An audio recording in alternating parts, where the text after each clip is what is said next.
And now, because you can just say like, Xbox, find this for me, or Bing, find this for me, Yeah. makes it a lot better and easier to interact with the AI and the search engine at the same time.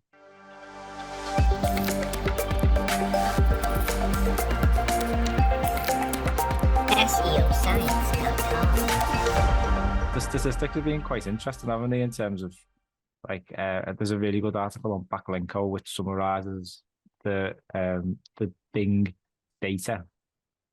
Now the data is only as of January 2024, and we've got a couple of case studies which we'll talk about later, which look at more recent data, and the jumps there are quite significant.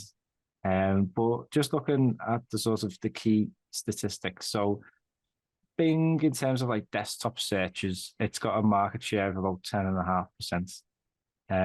Now, since 2021, that's grown by 63%, which is huge if you think about it.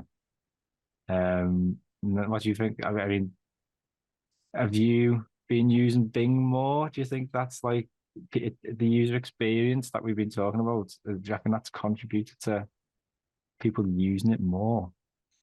Yeah, and not only that, but one of the things that doesn't really get talked about when reporting on Bing is that consoles, i.e., the Switch and the Xbox One and the previous Xbox versions, obviously all use Bing as the default search engine on their Yeah, consoles because they're integrated as a Microsoft console.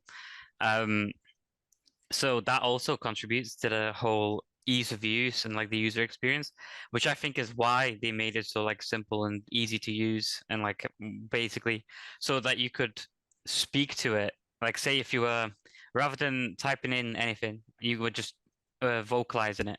yeah, I think that has something that has a bit of a better chance of working because it's something that has been integrated in Windows since I think Windows Vista in 2005, like the speech recognition software.